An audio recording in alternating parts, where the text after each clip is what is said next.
Sunday SubDays is Quibble Lit's podcast for the people and voices behind independent literature. Through interviews, performances, and conversations around the small press world, the show shines light on the writers, editors, and publishers building literary community in the modern media landscape. Alternating between featured guest interviews and featured voice poet profiles, this show was born from Quibble's desire to make writing more meaningful. Sunday SubDays aims to demystify the literary world and make it feel closer, warmer, and more alive. This show is my way of creating a wider conversation around literature, and we're better by you being a part of it. It's a welcoming classroom, a cozy lounge, and a gathering place for artists taking bold creative risks to better understand themselves, their craft, and their shared humanity. If you've ever felt curious about the world of publishing, burnt out on your writing path, or unsure of where to go, or simply wondered how others have carved their way into working with words, this show is for you. You are not alone, and we're very glad you're here. Thank you for listening.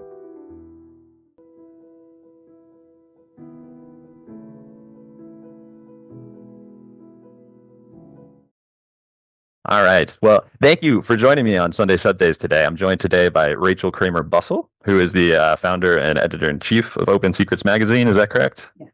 All right. And could you tell me a little bit about Open Secrets Magazine? Sure. We just celebrated our third anniversary in April.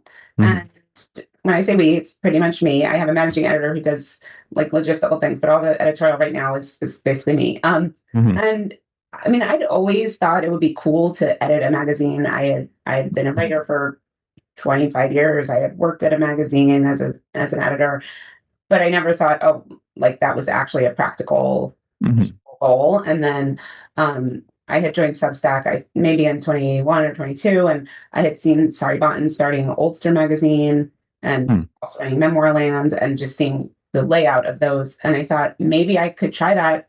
I know a lot of writers who I'm sure have interesting personal essays, and that's a genre I've pretty much always been drawn to. Like when I was a teenager, I was writing letters to the editor, which are, I mean, those are a little more of an opinion thing, but those are mini essays. And when I was 19, I wrote an essay that was in the San Francisco Chronicle. Like I was just always writing about my life in various ways. And so I just decided to go for it. That's kind of how I start big projects. I mean, yes, I don't just one day wake up and decide and the next day start it. But I think once I get an idea in my head, it's kind of hard to stop me from doing it. That's why I started a reading series, Once Upon a Time, and a cupcake blog. And so I talked to Sari and she said that it was, like pretty easy to use. And I at first started with one essay a week, and I approached people I knew, writers I knew, and then I later opened up for submissions. And I never had an exact vision of how it would grow or what it would become. All of that has largely come about organically from reader interest, from writer interest, like everything from expanding how often we publish to expanding the categories that we publish in. That pretty much came about. We started with, I think, 6, maybe 7, and now it's 14. That most of that came about from reader submissions that were about other topics that didn't fit into those, or a topic I was interested in. Yeah. And we last year did our first live event called Open Secrets Live, which is basically a writing conference, but I called it a personal storytelling summit, largely because last year we had people who write, but in different forms than books or essays, comedians and performers, and I wanted to keep it open to that. But it's pretty much a writing conference in one day. Everyone's in one room, and that is a huge endeavor, probably bigger in many ways than starting a magazine, because and you can pause and, you can take a break. You're running a live event. It's on a certain day. You have to have it on that day. Yeah. I was so impressed. I was studying and thank you for that history, because it's we bumped the elbows in a CLMP listener email, and I reached out because I was so inspired by just the design of the platform. It's beautiful. I was really surprised to hear, how large we've grown the platform, just being a not totally single operator. I know it takes the village, and that you've got some people. Pretty much me on the editorial side. Part of it is I did have a day job when I started it, but now this is not my only job, but this and my writing are my main focus. I was going to say source of income. I mean, I will be totally honest. Right now, we don't break even, but I'm working on. adding more fundraising and maybe getting sponsors and, just trying to figure out the financial side of it. But it's very hard for me to part with the projects that I enjoy, and the creative parts are what I enjoy. I would happily farm out the social media and that kind of stuff, but editing is what I love. Like, I really enjoy I feel like I'm meeting writers, even though, yes, it's via email and via their essays, but I feel like I know them. And then what I think is cool about Substack is that, yes, some people submit who are not already on Substack, so they join to just get their essay published. But the ones who are already there, I follow them, or the magazine follows them. So I do see what they're up to after the fact. And some of them I've invited to submit based on reading their Substacks. And that's been really cool. I think if you're already publishing, especially either on a certain topic or on a topic adjacent to something we publish, it's just a cool collaboration. And I totally always new writers to discover. Yeah, no, I mean, I love that. And the space that you've, opened up and shared, Substack is such a cool platform with a lot of innovative new models and approaches. I really love how, this and other platforms like Patreon have allowed creators to kind of find new ways to, produce or put some more power in their hands if they can find an audience that resonates with what they're doing.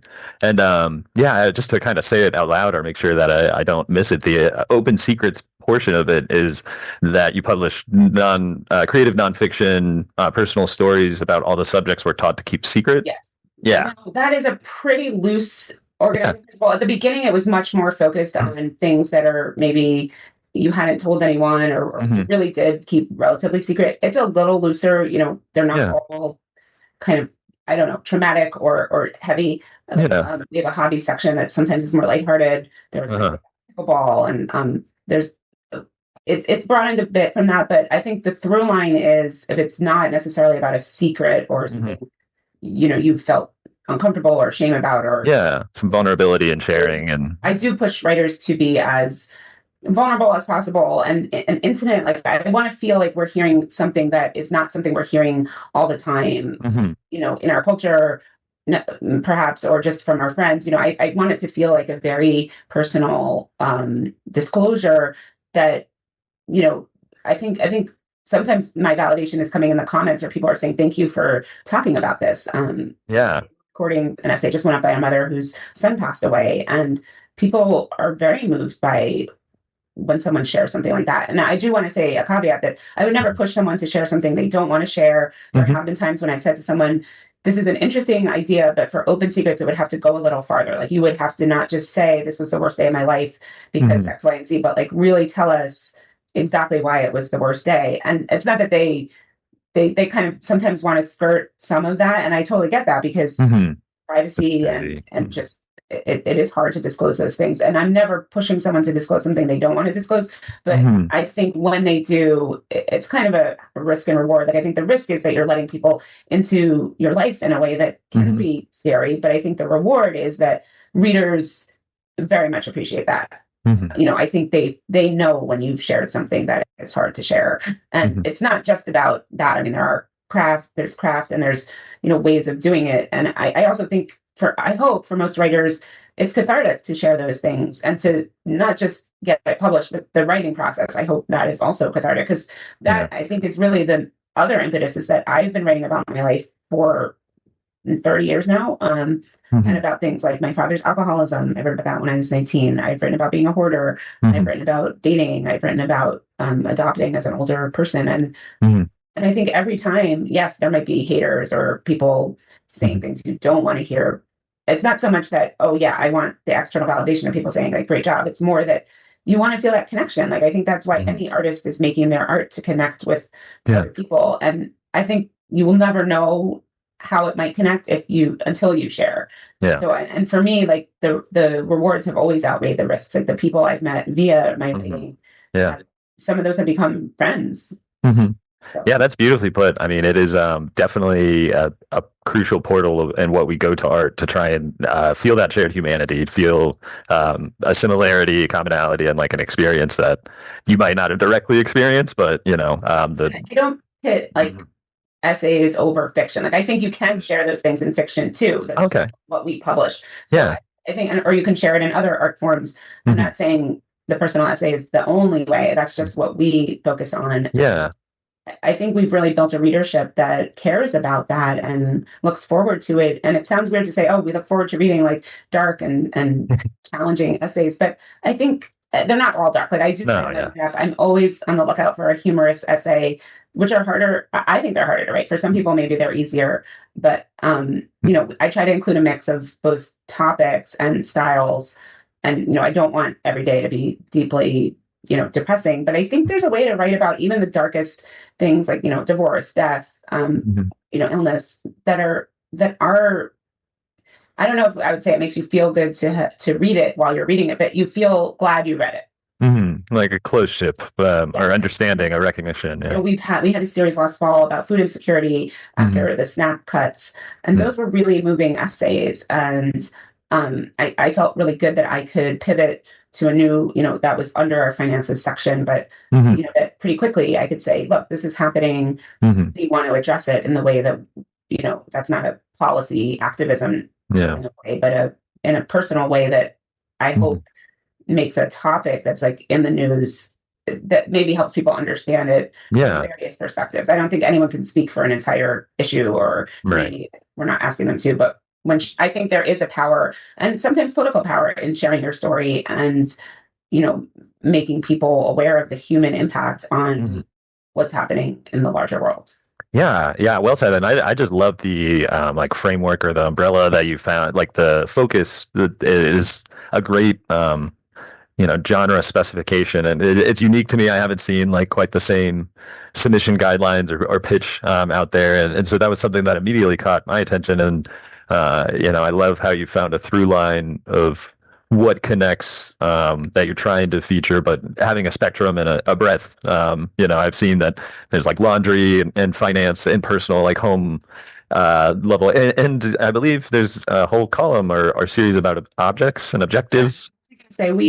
I added 2 sections. I think it was last year, hobbies and objectives. And hobbies is about hobbies, and objectives is about an object that you can't, a personal possession that you can't stop thinking about, whether good or bad. Almost always people are writing about a positive or a meaningful thing in their world. But I kind of would love someone to write about just something they own that they hate and why they still own it, or like why it's so annoying or whatever. Can't get rid of it. That's okay too. I mean, really the main thing is that you own it or used to own it. And that is a topic that I'm also delving into in our podcast that's launching this week called Finders and Keepers, which is about our attachment to our belongings more broadly. And what's been really fun about both those categories, but especially objectives, is that it feels very powerful to like be coming up with an idea just in my head, putting it out in the world, and then have all these people submitting to a pretty specific topic. And the objects they've shared have really run the gamut from someone who was a Genesis fan and still is, but was a fan in 7th grade and still has their pin.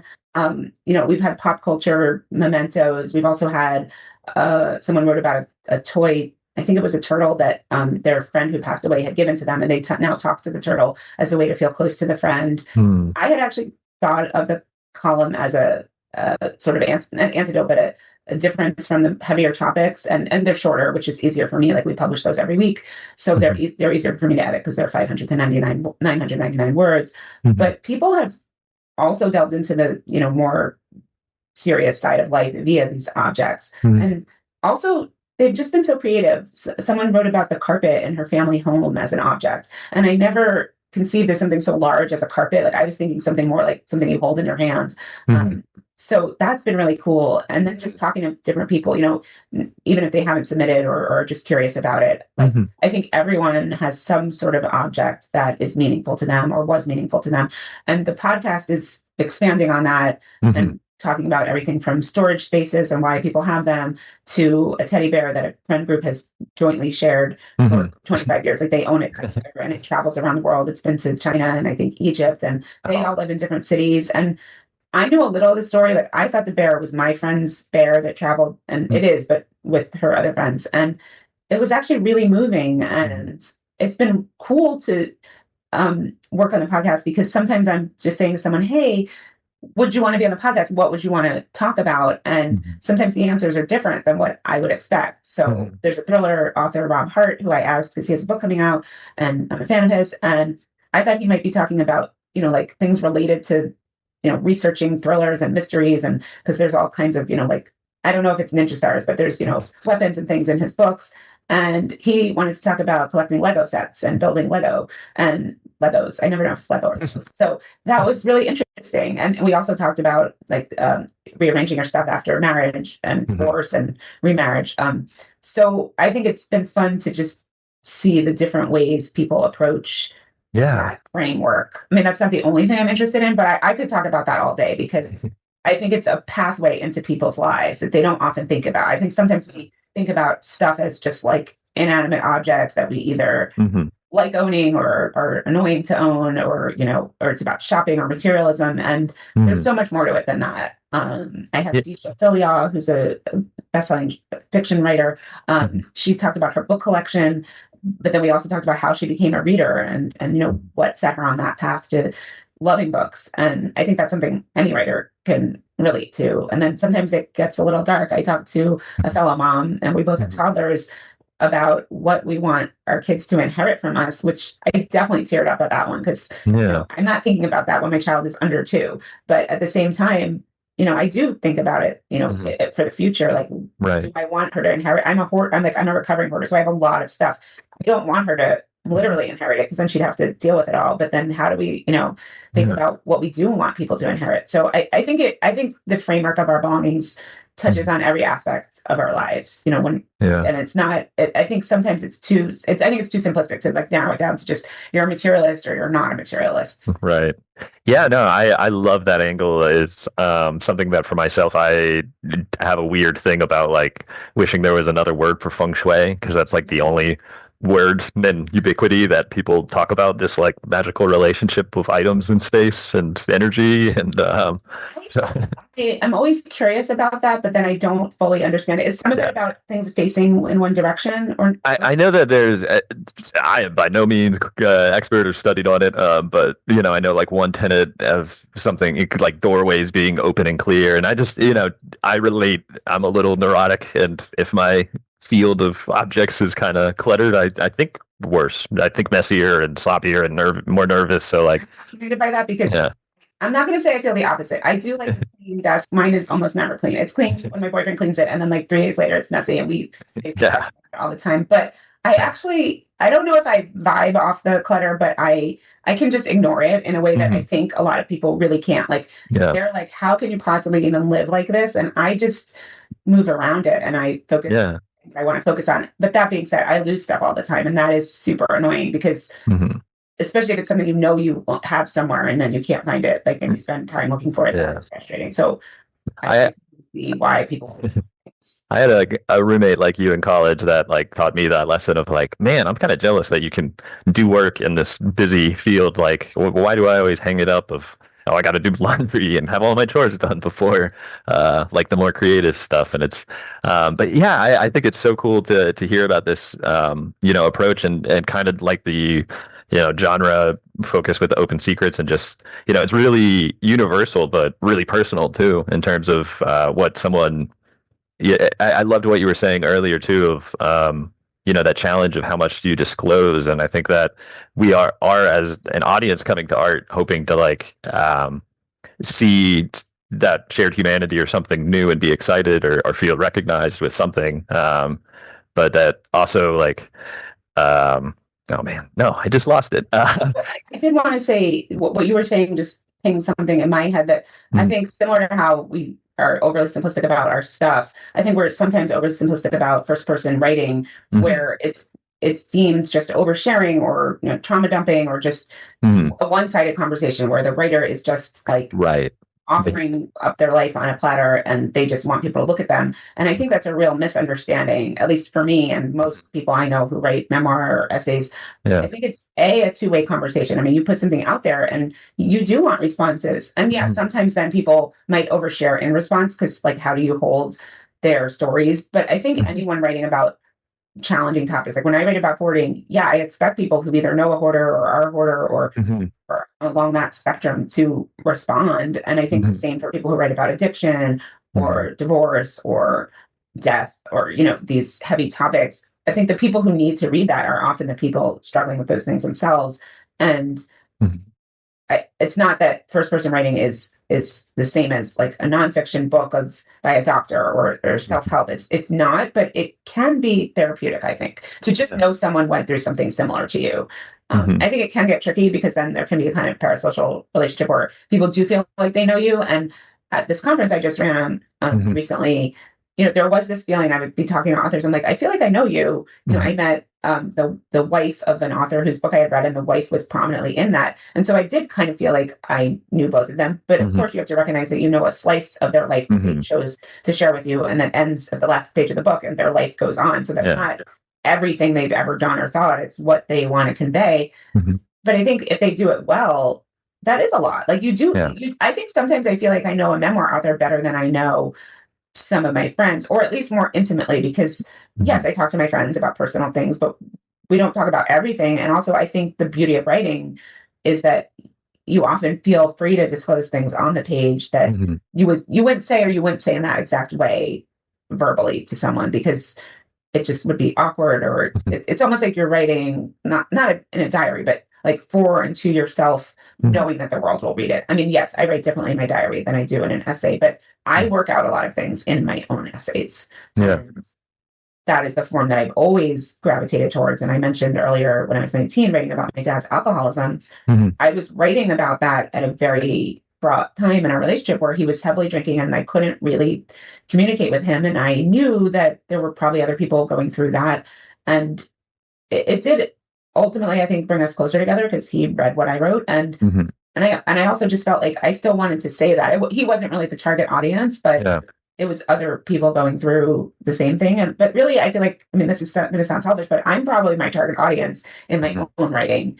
Of course, I want people to read it, but I get something out of it too. And that's what I hope Open Secrets is for the authors. Like, of course, I want the readers to enjoy it and get something out of it. But when authors tell me it was a great experience in publishing with you, I think largely that's about the feedback they get and the community that's formed. And that feels so good. Like that is that validation. And that makes me feel like, okay, I could do this for the rest of my life.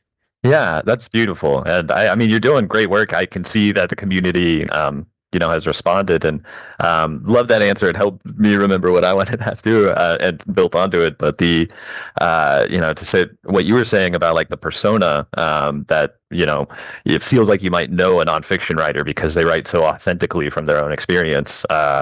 It's a challenge that I've come across in my own writing and as an editor with Quibble, and hearing writers be like, actually, could I maybe change the names of this piece because I want to protect the people involved? I think there's always that divide or that line to cross of like, how real can I get? And I love that your magazine is like a lighthouse of like, hey, we want you to reach in and wrench out the parts of you that are real and true and lived experiences that other people need to see, that, this is a shared or relatable experience, not something that you're totally on your own going through, and really beautiful. Fiction authors will say, oh, well, I don't write nonfiction. And I say, yeah, I love poetry too. I love fiction. We had a table at AWP this year. And so I met a lot of writers in different genres. And I always say, if you ever do want to write an essay, or if you have an idea for an essay, and sometimes people come back to me much later in that first year of publishing, when I reached out to all these authors, there was a novelist I had reached out to, Ellis Stratton, who also publishes as Shelley Ellis. And she didn't have anything then, but this past January, she had a novel come out called Sundown Girls, which is a YA about sundown towns. I haven't read it yet, so I don't want to mangle what it's about. But she wanted to write about failing calculus in college and how that both led her to pursuing English and writing, but then revisiting that when her daughter was studying calculus and saying to her, hey, you can't help me because you failed it in college, and kind of bringing some of that back. And while it was not directly about her novel, I felt like it was a really interesting take on writing as a career, and also somewhat universal in that even if you never failed a college class, I think we've all failed at something, and those failures sometimes haunt us more or less. But I think there's often a relatability, even if you haven't gone through something remotely like what the person has gone through. And I think for me, that as a reader, that's what's interesting about memoir and essays, that I do see myself. I don't have to see myself, but I often do in places I don't expect it. Yeah. And as an editor, I mean, I'm not necessarily looking for that when I'm choosing what to publish. And I think sometimes people say to me, like, what can I write to like definitely get into Open Secrets? And I don't have some sort of wish list of topics or wish list of any other kind. It's really just, I judge each essay on its merits. But I do look at, was I drawn to it right away? Like, or did it feel like you're telling me like, I was born in this year in this town, and like waiting to get to the heart of it. And whether I think our readers will find it valuable. Right. And I do think about it somewhat in conversation with the other essays we've published. Like, is it in the wheelhouse of what we've done? We don't tend to publish anything too experimental. Like, I mean, I don't mind different tenses. It doesn't all have to be in past tense, but if it's kind of mixed in with, if there's sort of like magical realism mixed in with your personal story, that kind of just isn't really what your audience has come to expect. I'd say like I'm open to different things. I think there has been one author who did third person, even though it was her story, and that worked in that particular case. I think it's a challenge. I want it's a challenge, but I'm not saying go out and do it. Like, if that's the only way you can tell your personal story, then go for it. But it's less likely. But you never know. Like, I think being an editor is so surprising and fun and interesting, and I think for me, I don't know if you find this, it's a nice counterbalance to my writing, because sometimes like I'm just stuck with my writing, or I'm bored of it, or I need a break. And then I have this inbox full of submissions, many waiting to be read for the first time, or usually I have some I flagged to edit, down the road. So it's forced me to get much more organized.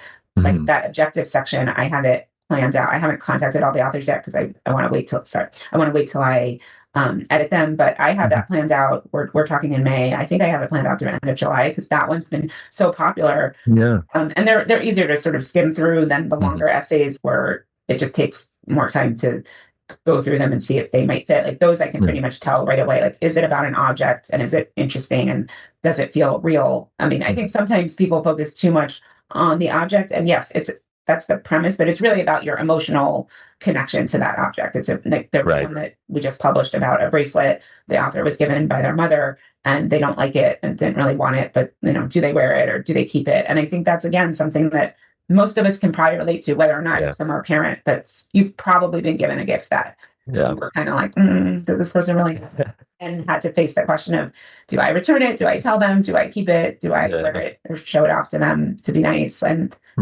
I think that does tap into a lot of other things. Like, are you a people pleaser? Are you more outspoken? Like, what do we owe people who give us gifts? No, I think that again, the through line of just kind of the open secrets it's been so, like, I think creativity starts within constraints, like, because sometimes it goes outside of it, but for my own venture with Quibble, there was kind of always a call or question of like, how do I curate sub interest? Like, how do I define and narrow this so that, and I love how you've done that for, it seems like, not only your audience knows what to expect and loves what you're putting out, or what your authors, the essays that come out through you, but that different writers, fiction writers, have kind of reformed, or that it's been a kind of cool prompt. I agree. Being an editor is a really fun thing, especially for all the writers you get to meet and engage with. There's been a few parts where, like, I just really wanted to stay close to this part of my life after studying English, and then it feeling as if it was kind of falling away. And at the same time, I didn't know what I was doing, but I kind of just got closer and closer to the idea and kept circling it. And, I'm always struggling with perfectionism and trying to find just putting it out there to get something started. But I think we're living in a cool time where we can do that online. I mean, it takes more money and exactitude, I guess, in print. You have deadlines, and you have, not that you don't have deadlines online, but I think you can turn things around so much more quickly, and the technology is there. And I'm not like a Substack evangelist. I just want to be clear, like, I'm not a fan of Andrew Tate, and I think that is a horrible decision. And we could go on and on about like there's various also technical things. Like, I feel like every week I'm like, why is it set up this way in Substack? But I think it's great that I did not have to spend weeks or months, coding or, getting someone to design a site for me. I pretty much got a logo and, set it up. And that I think is a beautiful thing. And it's like, there's other platforms that can do that. I think we didn't have that necessarily. I don't know, maybe 20 years ago we did, but, I didn't have that growing up. So I couldn't envision that. And I think now there's high school students who can start, a blog or a website or whatever, a project that I think it's a really cool thing that we've expanded publishing so widely, and in books as well. Like, you can self-publish, and I think that offers just more options to people and more pathways to, if you want to be an editor or a writer. I think there's just many offerings available.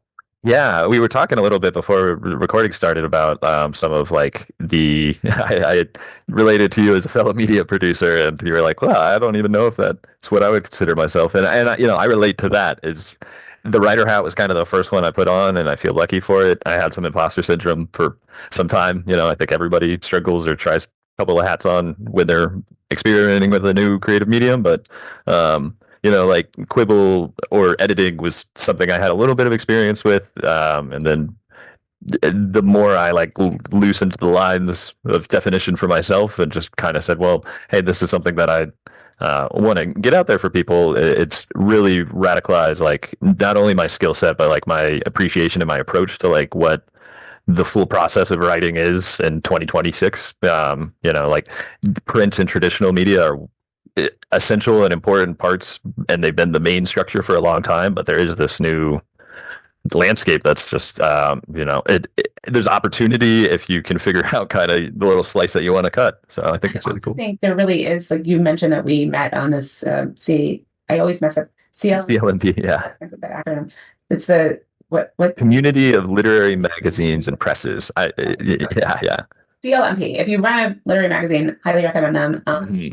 I think that community is really wonderful. I think just other online communities. I interviewed someone for my podcast that I'm now going to write something for, the Geezer magazine, which is for aimed at Generation X. And I found out about them through Brendan O'Meara, who has a creative nonfiction podcast. I think Brendan wrote a Substack post that he has this pitch club where he shares his pitch process.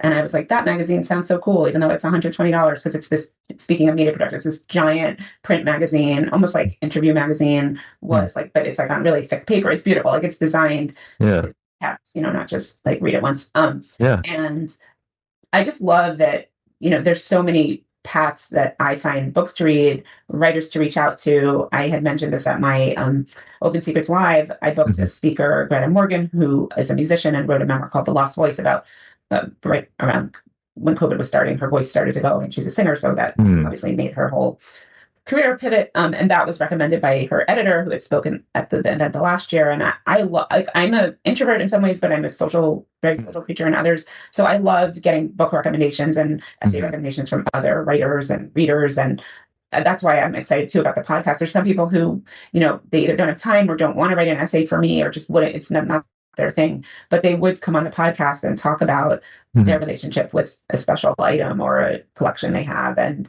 I think it's just another way of connecting with people. I mean, it's all storytelling, I think. Yes, yeah. Different ways of doing it. Totally. I think that was a key for me, was trying to look at it more at the storytelling aspect than purely what is the text writing that I want to get out there. And I was so astonished seeing Open Secrets Live. The design and the scope of it to me looked more almost like a small music festival, which is just because that Greta Morgan actually called it Literary Coachella the other day, and I was like, I'm going to be putting Literary Coachella now everywhere. It's going to be in quotes, like the way they have movie reviews.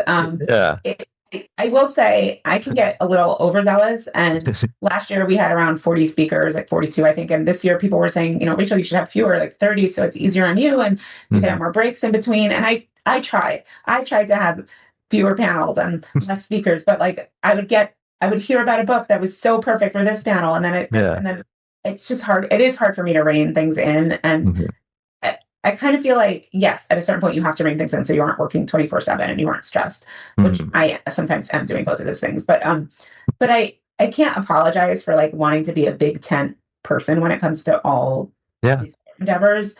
And I do feel like it karmically comes back to you. And also as a writer, it's really hard to be a writer, a freelance writer. It's hard to get your work out there, especially for newer writers. And to me, some of the most meaningful work I do is when I'm publishing someone for the first time or among the first time, and they're so excited. And that's not those aren't the only people I work with, but there's really something thrilling about that as a human being, to be able I remember someone giving me my first break. So to be able to do that now for other writers is that feels like a gift. Like that feels like a really huge honor. And then to see the reactions to their writing. And then some of them I publish multiple times. And, and I also, like, I mean, I don't do this with everyone because I don't have time, but, the writers who I really see a lot of promise with, especially some of them are younger, like I would say in their 20s and do have maybe imposter syndrome or just don't feel as confident. I say to them, like, look, you publish at Open Secrets and I love that, but you could be publishing at bigger outlets. And like, I encourage, here's some editors. I encourage you to pitch them. And I want to shout out one essay, which was about that food insecurity series. It was about the intersection of bulimia and eating disorders and food insecurity, which was such an interesting approach and such a smart, nuanced look at it. And it was that author's, I think it was their first published essay, Christina Jumper. And Christina has a podcast called Pickles and Vodka, which is a mental health podcast, and has gone on to write for another Jane Pratt thing. And I keep encouraging them to, submit to me and elsewhere because it was such a smart essay. And I was pretty shocked that it was one of their first. Like, I was like, really? Because this is really good. Like, the writing is good. The thinking is in depth. And I hold that up as one of the ones, like, if people say, what are you looking for? I'm looking for really smart essays that, that don't necessarily, skirt responsibility for your actions, but also situate your life within the larger context of the world. Really well said. Yeah, that's, and I'm curious. I'm going to check out that essay later. I think that literary Coachella is a great accomplishment to have made, and like, there's, I don't want to say no rules, but like, who would have thought that a Substack could be, performing or pulling that kind of thing together? I think it's wonderful that you're a big tent person and that you do it very well, and you're allowing other people to, share their experiences and their excitement. So I think it's an amazing thing that you're doing. And I also I probably just have a few more minutes here, a few more questions, if that's okay. But on like a more consistent rhythm, I love the bi-monthly book club that you've set up. Thank you. It's a little, the book club part of it has not taken off in the way I thought it necessarily would. And I've been sort of strapped for time in terms of like figuring out how to cultivate like discussions around the book. So it kind of winds up being, we have the discussions while we're in the chat with the author.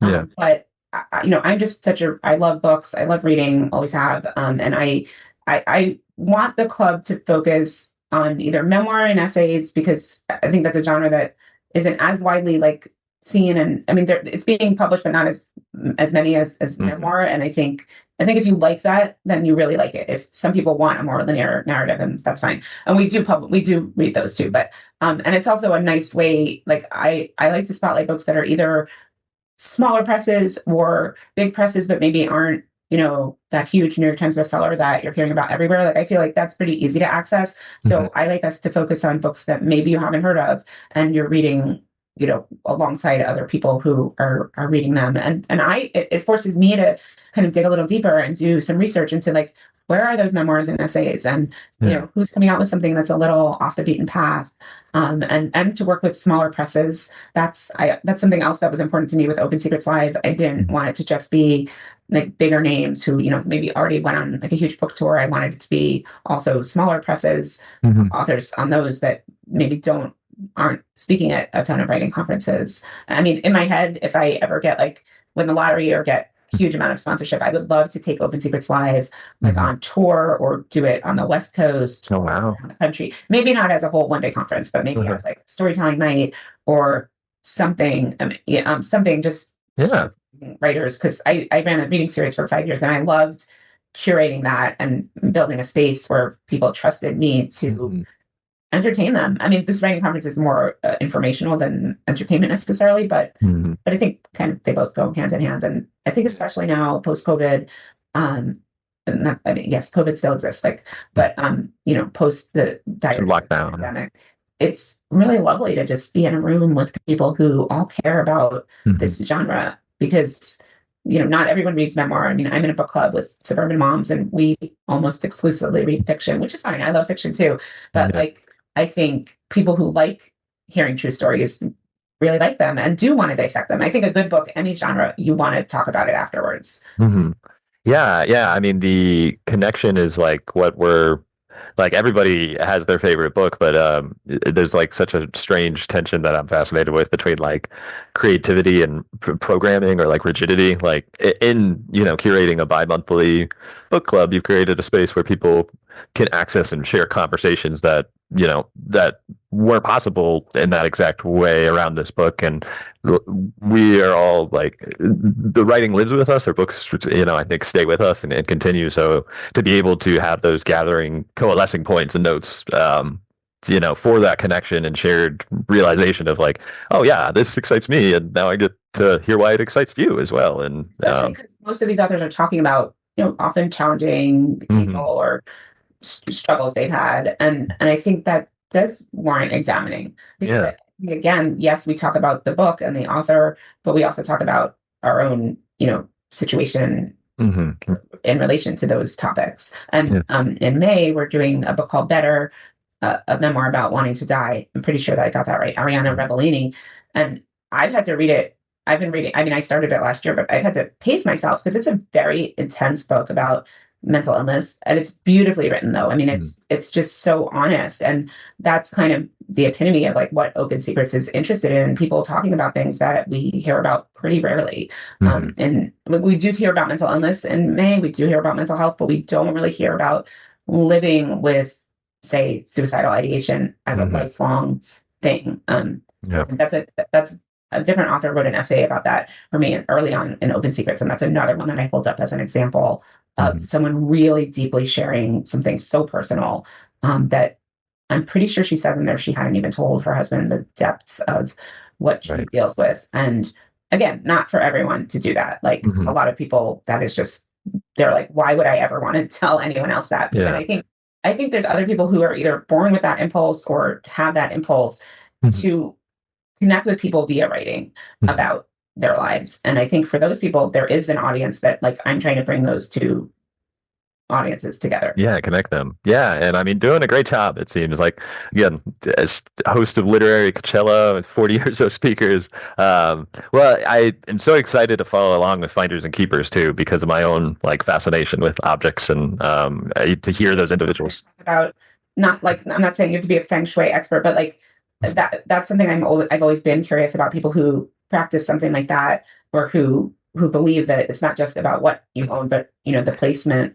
I would love to come on, and actually a very good band between these two subjects right now is like, I've had my own mental health struggles over the years, and being vulnerable about it is a challenge. And how much do I want to reveal or infuse my public persona with that type of thing is always a challenge.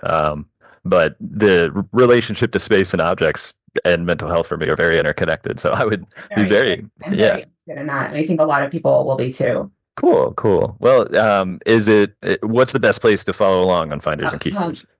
Finders and Keepers pod on Instagram. We're going to be on Apple and Spotify and perfect on the road. Our home is at opensecretsmagazine.com. There's a Finders and Keepers section. We just launched our trailer, so you should be able to find us everywhere. It's Finders and Keepers, and also follow Open Secrets. And people should submit to Open. Please submit. One requirement is that you be a subscriber, and that's not just because I want more subscribers, although I do, but it's really just so you know what kinds of things we published, because sometimes we get articles or op-eds, and if you just do a quick perusal of one or two of our essays, you'll see that that's right. So I just want you to be familiar with us, and I think that's a pretty universal rule for writing, but you would be amazed. Well, you probably would not be amazed, but other people might be amazed at how few people, or not how few, but how many people don't follow submission guidelines. Yeah. It is, one of the biggest lessons I've got out of starting the editorial side of just like, wow, I'm going to myself pay a little bit more attention when I am filling out things on the guidelines, because it's human to skip over it and be like, I think I've got this figured, but I made almost all the mistakes that I tell people not to make. So, right. And like, if you make a typo, I'm not going to not publish an amazing essay because there's a typo, because that is my job to be an editor. But, I think, I just think use common sense. Okay. Well, thank you so much, Rachel. It's been such a joy talking with you, and I hope everything goes well with the podcast and Open Secrets. Thank you. And I look forward to talking.